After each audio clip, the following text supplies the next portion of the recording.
Dan Bapak Ibu masih ingat saya pernah menyampaikan bersedekah sesudah ibadah itu jauh lebih cepat diterima Allah Subhanahu wa taala. Kenapa? Karena sedekah bukan saat tiba-tiba bersedekah, tapi sebelum sedekah kita ada proses, ada salat, ada doa, ada baca Quran, ada i'tikaf, ada salat malam, banyak ibadah.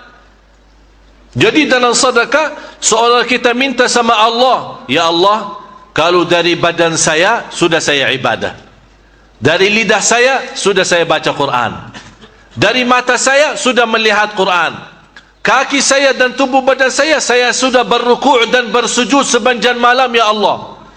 Kalau salat berjamaah, saya sudah hadir salat subuh berjamaah. Tapi tinggal apa yang dari kita? Tubuh badan kita, mata kita, lidah kita, tangan kita, kaki kita pun sudah memperjuangkan untuk ridha Allah. Di akhir ibadah itu kita malah keluarkan dari sebagian harta. Kita tunjukkan kepada Allah, ya Allah, bukan hanya yang fantas badan saya bisa berjuang untuk agamamu, harta saya pun ikut berjuang. Disitulah kelebihan sedekah.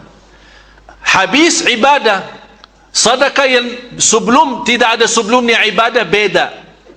Tapi kalau sudah proses ibadah, salat malam, kemudian apalagi saat kita lagi berpuasa, apalagi saat banyak baca Al-Quran, lama melihat dengan pandangan mata melihat Al-Quran, ini semua kita tunjukkan, ya Allah, mata saya sudah ibadah, telinga saya sudah ibadah, lidah saya sudah ibadah, tangan saya sudah ibadah, kaki saya, tubuh badan saya semua bergerak rukuk sujud ibadah karenamu, ya Allah. Tapi saya belum cukup hanya di situ, ya Allah, harta saya pun ikut beribadah. Berarti kita sudah keluarkan segala yang termasuk dalam milik kita. Faham? Faham? Jadi jamaah sekalian yang dimuliakan Allah Subhanahu wa taala, jadi seberapapun dosa dan kekurangan kita harus kita akui. Itu yang paling penting. Ini yang pertama. Dalam hal taubat dari dosa maksiat, yang paling utama harus kita akui. Jangan kita merasa saya tidak salah, saya tidak pernah berbuat dosa, niat saya baik, tujuan saya bukan begini, bukan maksud saya begitu. Tidak usah bermain-main sama Allah. Akuilah dosanya, tidak masalah. Malah justru Allah senang kalau kita akui dosa kita. Jadi sebelum kita minta ya Allah ampuni, harus kita iqrar. Iqrar dosa, ya Allah saya akui memang saya laku ini, ya Allah memang saya salat saya belum sempurna, ya Allah saya masih suka berbicara A, bicara B, bicara C, ya Allah saya masih suka ikut campur urusan orang lain, ya Allah saya masih suka iri dan dengki dan hasud, ya Allah. Sebutkan kekurangannya, dosa-dosanya, tunjukkan. Allah Maha tahu. Tapi kalau kita sebutkan sendiri, dan saya berhatiin kepada jemaah, tidak boleh sebutkan dosa kita sama siapapun, hanya kepada Allah. Biarpun itu syekh, ustaz, kiai, ulama, habib, tidak boleh kita sebutkan dosa kita. Kalau kita minta didoakan, ya minta didoakan. Habib, syekh, kiai, saya banyak dosa, tolong doanya, doakan saya supaya Allah rubahkan hati saya. Tapi jangan kita merasa terlalu percaya sama seorang dan kita sebutkan dosa saya A, dosa saya B, dosa saya C, begini-begini. Tidak akan bisa dibantu. Malah justru kita lama-lama jadi malu. Walaupun kita Allah rubahkan hidup kita menjadi jauh benar-benar lebih baik, sampai kita dikenal, menjadi da'i terkenal, menjadi imam masjid, lama-lama kiai yang kita pernah menceritakan dosa kita tetap prinsip menghormati kita sudah berkurang, walaupun kita betul-betul sudah rubah. Begitu malah kita datang, oh ente yang dulu dosa ya, oh sekarang sudah jadi imam ya. Oleh karena itu, yang maha agung Allah Subhanahu wa ta'ala itu yang paling fantas kita curhatkan dosa kita, karena Allah tidak akan membongkar dosa kita atau aib-aib kita, malah justru Allah akan menutupi. Allah saat kita berdosa, Allah menutupi dosa kita, tidak menghukumkan. Apalagi saat taubat, malah justru bukan hanya Allah menutupi, malah Allah ampunikan dosa kita. Oleh karena itu, marilah kita sama-sama kembali kepada Allah Subhanahu wa taala dengan semangat sungguh-sungguh. Kita ingin taubat, dan taubat itu taubat yang kafah, taubat yang nasuh, bukan sebagian-sebagian, tidak, dari segala hal yang buruk, dari sisi pakaian, ucapan, muamalat, batin kita, lahir kita, kita rubahkan sikap, muamalat, akhlak kita, yang terutama akhlak kita sama Allah, akhlak kita sama Al-Quran, akhlak kita sama Nabi Muhammad sallallahu alaihi wasallam, akhlak kita sama kehidupan kita sehari-hari. Kalau kita dalam yakin taubat yang benar, ada keinginan dan sungguh-sungguh rubah, akan Allah memimpin kita sambil menjadi orang yang diridai Allah Subhanahu wa taala. Allah yang akan bukakan pintu taufiknya, dan itulah hakikatnya dari makna ihdinas siratal mustaqim. Panitia pertanian jamaah, saya suka salat malam, saya suka beribadah, saya suka bersedekah, saya suka bersilaturahim, dan suka berbuat amal salih yang segitu banyak dan macam-macamnya.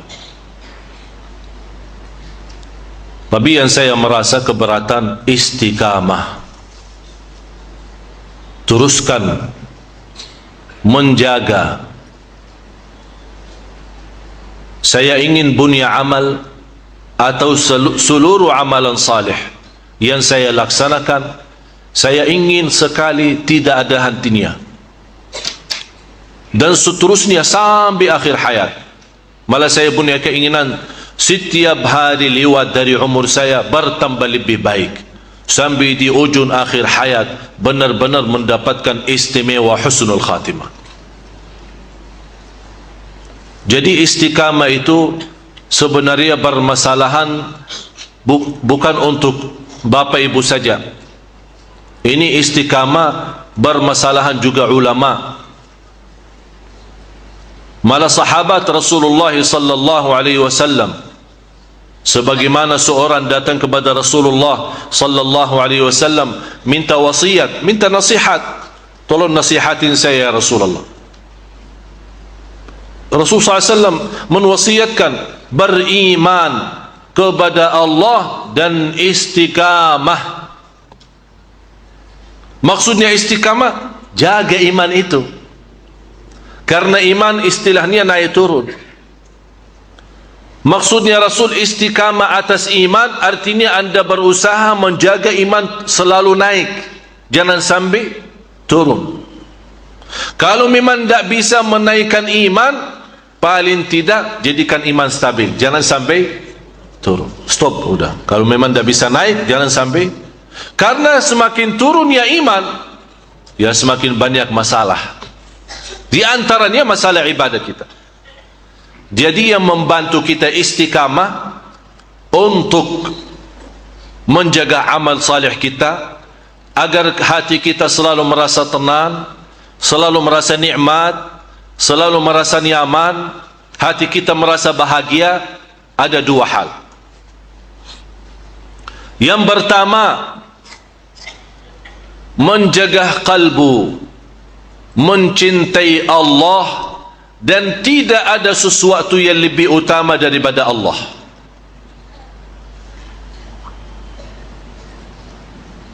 Datang waktu ibadah sama waktu dunia, mana yang lebih utama? Ibadah. Kalau anda mendahulukan ibadah, berarti anda mendahulukan cinta Allah. Kalau ternyata ibadah gampang-gampang, nanti ajalah, kan bisa, masih waktu panjang. Lama-lama akan tambah anda rasa akan cinta Allah mulai berkurang dalam hati kita. Oh fantas, tiba-tiba tidak bisa salat malam.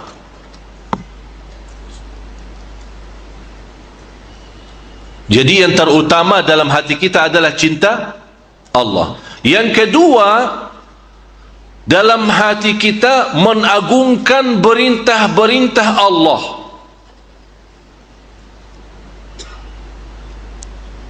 Kalau kita mengagungkan perintah Allah, itu otomatis akan kita mengagungkan Allah. Dan tidak akan bisa kita mengagungkan Allah kalau belum kita mengagungkan dan mengutamakan perintahnya. Misal contoh, kita dengar azan. Begitu kita dengar azan, bagi kita azan adalah kemuliaan, sesuatu yang agung. Begitu kita dengar azan, malah kita hentikan semua. Kita lagi rapat, stop. Belum muazzin selesai Allahu Akbar, kita malah stop. Ambil keputusan, bubar, salat dulu.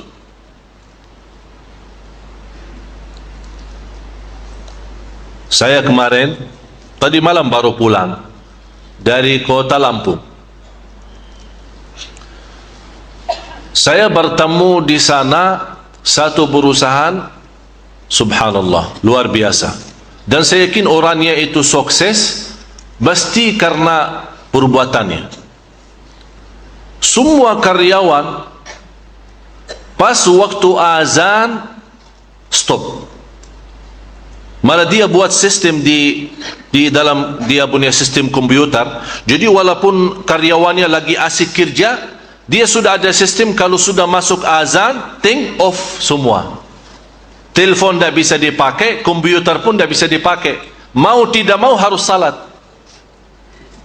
Luar biasa.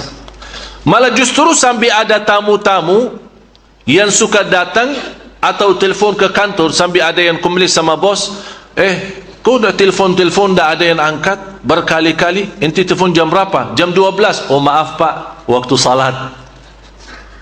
Jadi tak bakal ada yang layani. Jadi pas waktu salat, jangan bapak telepon, jangan datang ke kantor karena kantor tutup, close, tak ada. Yang wanita naik di lantai 3, semua salat. Yang laki-laki keluar dari kantor, salat di masjid yang dekat kantor. Subhanallah. Cuba bayangkan kalau semua perusahaan orang Islam seperti itu. Saya yakin akan sukses. Biarpun manusia tidak senang, cukup Allah yang senang. Dan kalau Allah senang, Allah akan tunjukkan bagaimana yang namanya rizki yang tanpa hitung-hitungan.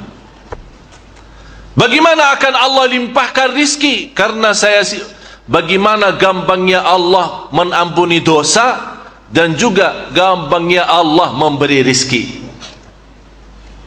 Kalau soal rizki, terlalu gampang bagi Allah membagi rizki, tidak keberatan.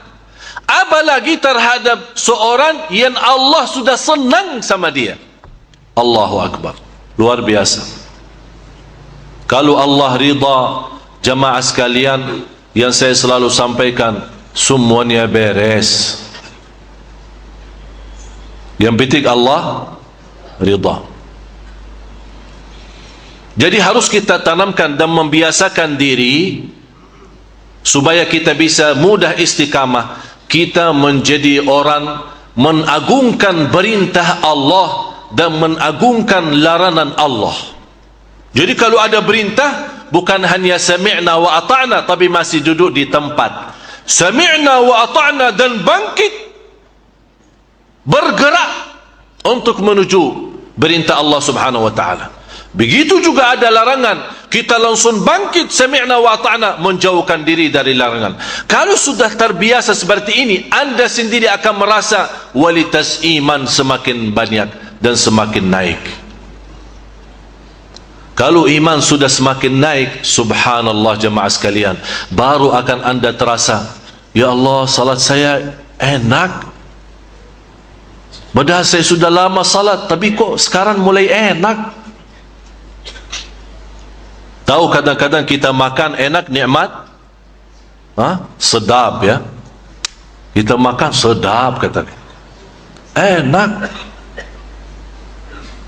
Tapi karena enaknya itu, walaupun kita sudah kenyang masih ingin tambah lagi.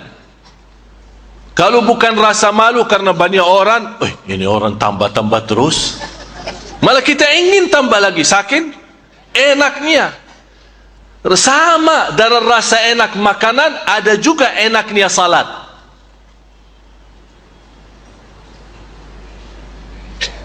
Dan sudah saya janji, ada satu kunci.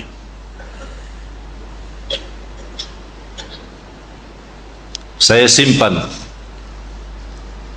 dan saya simpan dalam satu amplop khusus yang menjadi insyaallah bersiapan menjadi hadiah untuk jamaah sekalian.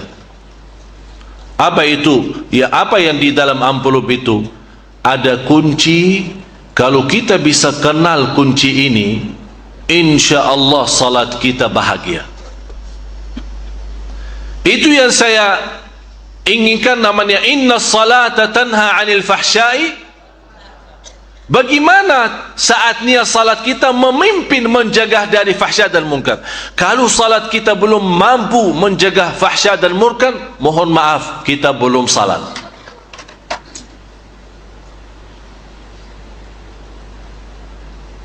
Jadi yang membantu istiqamah kalbu dua.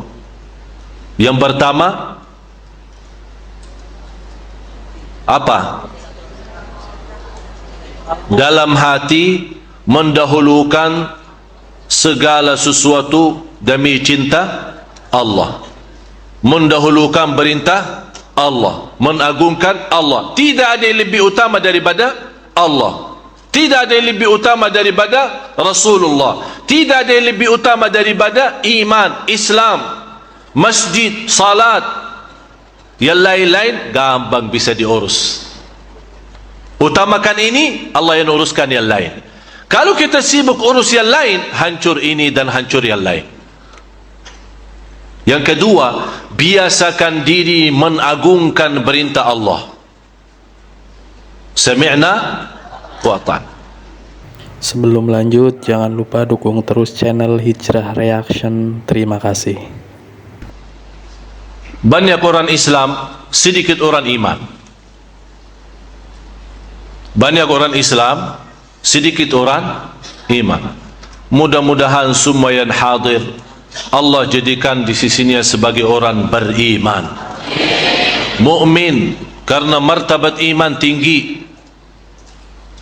Iman itu memang luar biasa. Oleh karena itu Rasulullah bersabda, bisa orang muslim berzina, tapi tidak ada orang mukmin berzina. Kalau dia sudah berlaku zina, berarti bukan mukmin, tapi masih Islam. Karena zina bukan hal kufur yang keluarkan kita dari Islam.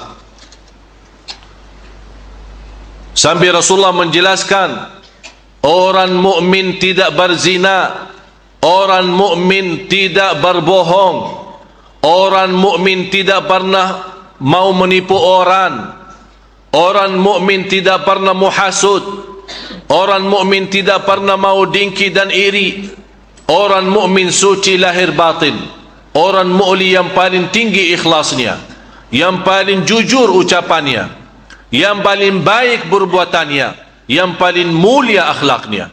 Itu orang mukmin. Oleh karena itu kelompok dari orang Badui datang kepada Rasulullah sallallahu alaihi wasallam. Qalatil a'rabu amanna. Mereka berkata di hadapan Rasul, ya Rasulullah, kami telah beriman. Rasul menjawab, kalian baru berislam, belum beriman. Innal muslimina wal muslimat wal mu'minina. Ini sekarang semakin membawa sifat, mulai dari sifat rendah menuju ke sifat yang tinggi.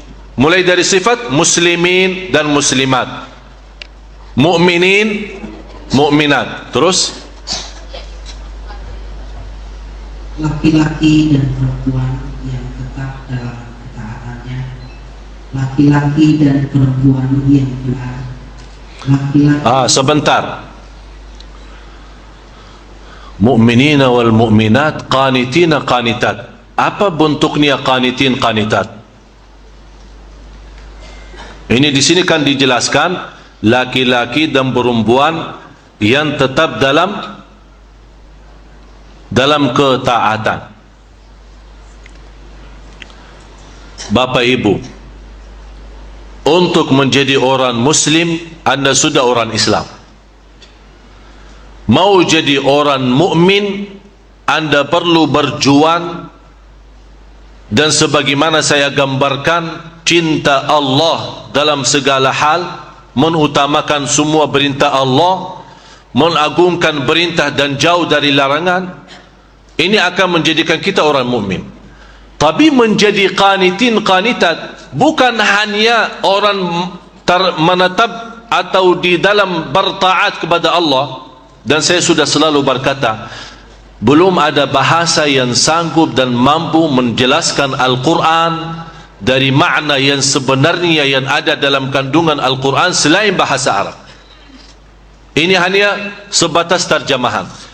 Di sini dijelaskan qanitin qanitat yang selalu dalam ketaatan. Saya kasih Bapak Ibu satu amalan yang akan menjadikan kita insya-Allah menjadi qanitin qanitat. Qanitin qanitat diambil dari kata qunut. Tahu qunut enggak? Apa itu qunut? Itu bahasa kita, qunut doa. Biasanya qunut ya subuh, qunut subuh. Menurut Imam Syafi'i, qunut itu adalah berdiri lama sesudah rukuk. Rasulullah sallallahu alaihi wasallam bersabda, barang siapa yang salat malam dengan jumlah ayat 100 ayat akan dimasukkan oleh Allah dalam ahli qunut. Yang dimaksud qanitin dan qanitat. Amalannya apa? Bapak Ibu, biasakan diri di luar salat wajib, karena salat wajib kita ikuti, biasa ikut imam kita kan. Biasakan diri kalau salat sunnah, apalagi salat malam, panjangkan salatnya semampunya. Walaupun Anda tidak hafal, boleh Anda membaca dalam satu rakaat satu ayat diulang berkali-kali, tidak menjadi masalah. Rasul pernah salat malam hanya baca satu ayat sampai subuh, dan Rasulullah nangis. In tu'adzibhum fa innahum ibaduk wa in taghfir lahum fa innaka antal azizul hakim. Begitu Anda rukuk dan selesai rukuk sami'allahu liman hamidah, Anda membawa ucapan yang intinya memuji Allah, walaupun Anda berulang berkali-kali. Sebagaimana saya pernah memberikan kepada jamaah sekalian, ada satu doa, malaikat pun malah ribut siapa yang mau nuliskan saking agungnya doa.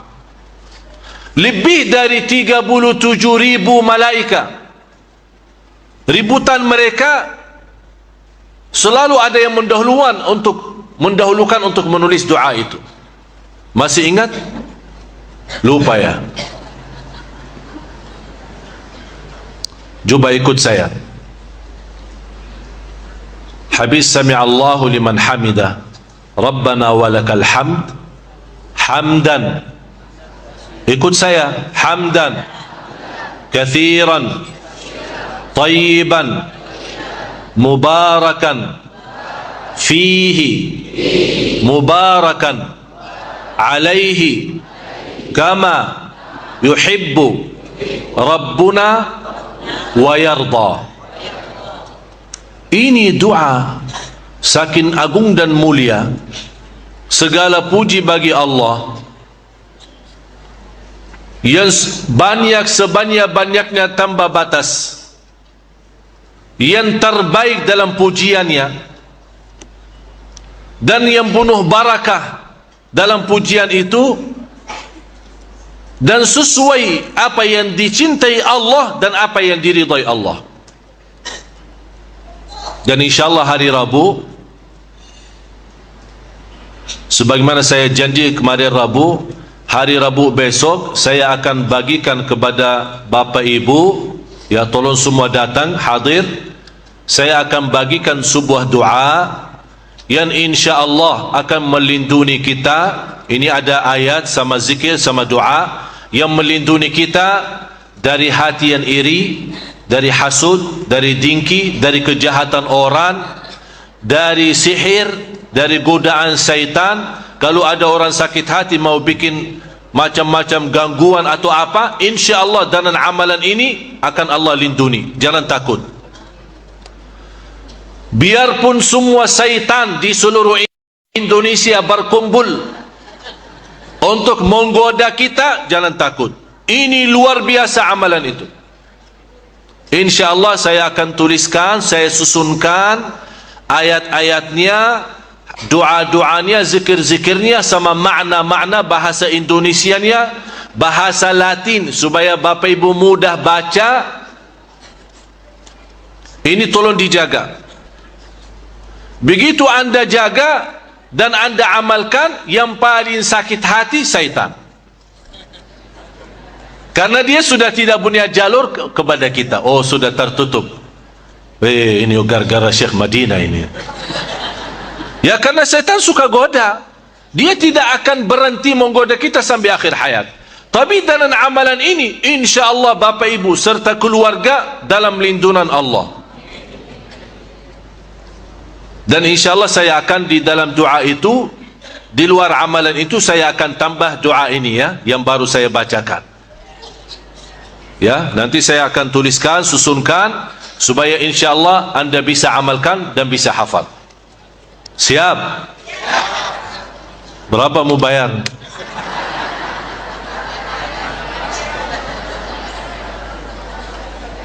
Ya, subhanallah, dikasih amalan begitu istimewa. Kalau pergi ke orang dukun yang tidak jelas, dibaca was-was, dikasih 500.000. Belum fantas bermanfaat, malah ditipu kita. Ini sekarang sudah jelas dikasih amalan Quran yang insyaAllah syaitan pun akan sakit hati, malah dibayar ketawa aja.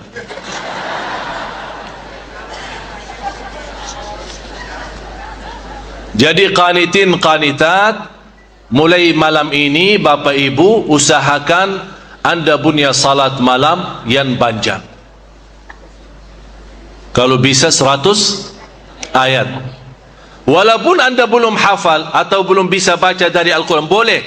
Kalau anda mau salat malam, kalau anda merasa lancar bacaannya, silahkan megang Quran dan baca dalam salat, tidak masalah, boleh. Atau bawa Al-Quran yang besar, karena ada apa namanya, ada macam tendaran atau sandaran yang tinggi, ya, ya, bisa kita simpan Al-Quran terus kita baca. Begitu kita ingin mau banjal lagi, tidak masalah, kita pindahin halamannya. Ini gerakan di sini bukan membatal salat, karena gerakan di sini tujuannya untuk salat sendiri.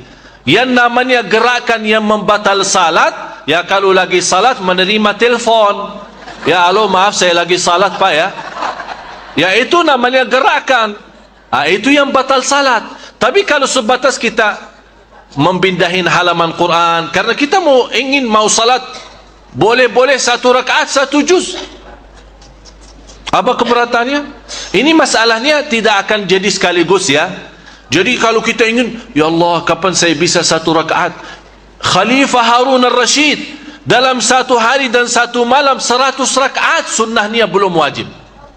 Jumlah salat sunnah 100 rakaat. Dia khalifah, pemimpin. Fantas mereka bisa membawa umat Islam maju. Oleh karena itu jamaah sekalian, masalah salat malam, anda ingin menjadi salat malam yang panjang supaya kita termasuk qanitin qanitat, tahap sedikit demi sedikit. Jangan langsung malam ini habis anda mendengar ceramah, ya Allah, saya merasa hari ini Syekh Ali suntuk iman saya. Wih, semangat. Begitu pulang ke rumah, 1 rakaat 1 juz, habis itu binsang malah. Jangan begitu. Semangat boleh, tapi aturkan pelan-pelan. Bagus, kita punya semangat bagus, tapi aturkan semangatnya sedikit demi sedikit. Allah tahu niat kita. InsyaAllah sedikit tapi nikmat, enak. Allah tahu jauh lebih besar dari banjan-banjan, tapi malah kita pusing, tidak tahan lama. Ya. Jadi boleh saat kita salat malam megang Quran. Kalau kita ada Quran kecil atau Quran besar kita taruh di depan mata kita, kita boleh baca. Terus pindahin sedikit demi sedikit sampai kita merasa puas membaca banjan. Begitu kita sami Allah hamid rabbana walakal hamd, membaca doa yang saya tadi sampaikan berkali-kali, malaika malah meriput malaika siapa yang menulis, saking agungnya doa ini. Cuba bayangkan, kalau malaika ribut menuliskan doa ini, berarti ini tanda doa itu sangat istimewa di sisi Allah Subhanahu wa taala.